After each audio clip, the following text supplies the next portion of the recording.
And one of the great things about human species is that we have this remarkable organ, the brain. La tête dans le cerveau. Biologie, cervelle, synapses, neurosciences, physique. The human brain really is the most unique gift of our species. Avec Christophe Rodeau.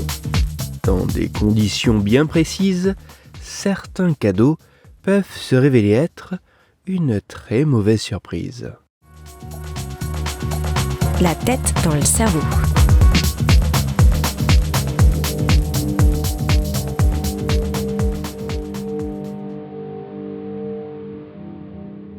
Nous sommes à Saskatoon, une ville de la province du Saskatchewan, au centre du Canada, au tout début des années 2000.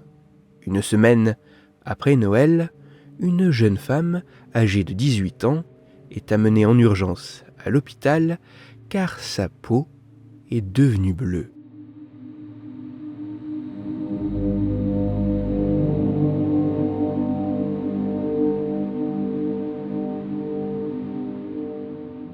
Le terme cyanose désigne un symptôme correspondant à une coloration bleutée de la peau et des muqueuses, souvent due à une diminution de la teneur en oxygène dans le sang. Un symptôme qui peut avoir des causes diverses, mais un symptôme qui n'est pas à prendre à la légère, car une diminution de la concentration en oxygène sanguin peut entraîner une hypoxie. Autrement dit, une oxygénation insuffisante des tissus de l'organisme. Et en manque d'oxygène, les différents organes, dont le cerveau, peuvent avoir du mal à assurer leur correct fonctionnement, ce qui peut avoir de lourdes, voire fatales, répercussions.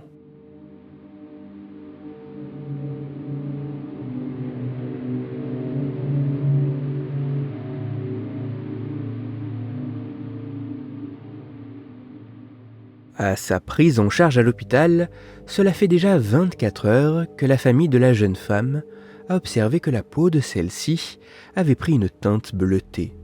Mais ce n'est pas le seul symptôme dont elle souffre. Elle présente également de la fièvre, de la toux, elle a le nez qui coule et de manière assez compréhensible, elle est anxieuse. L'équipe médicale la soumet alors à de nombreux examens pour déterminer la cause de la couleur bleue de sa peau.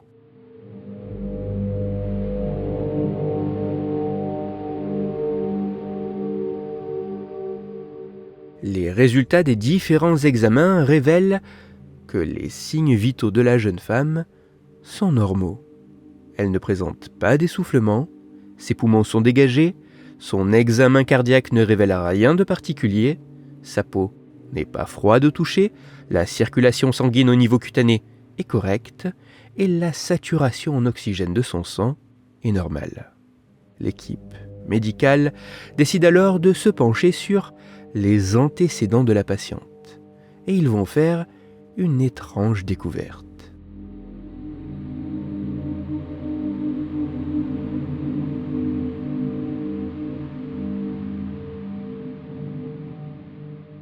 Au moment des fêtes de Noël, deux choses spécifiques se sont passées pour la jeune femme. Premièrement, elle s'est vraisemblablement enrhumée. Un rhume assez bénin, hormis la présence passagère de certains symptômes, dans son cas de la fièvre, de la toux et le nez qui coule. Deuxièmement, elle a reçu un cadeau de Noël bien particulier. En l'occurrence, une belle parure de drap neuf de couleur bleue.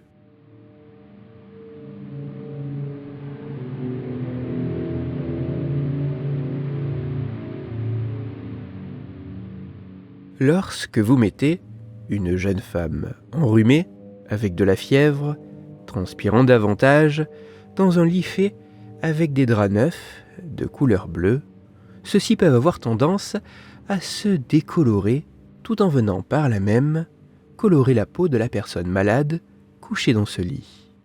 Une hypothèse qui a pu être confirmée par l'équipe médicale grâce à l'application d'une simple compresse imbibée d'alcool sur la peau de la patiente, faisant ainsi disparaître la teinte bleutée de celle-ci. Parfois, dans des conditions bien précises, certains cadeaux peuvent se révéler être une très mauvaise surprise. Pour aller plus loin, je vous renvoie directement vers l'article scientifique décrivant l'histoire de cette patiente. Cet article, disponible gratuitement en ligne, mais en anglais, a pour titre « Post-Christmas Blues, a rare cause of cyanosis ». Il est écrit par Laurie Barron et Henry J. Beam et il est à retrouver dans la revue scientifique Canadian Respiratory Journal et sur le site onlinelibrary.wiley.com.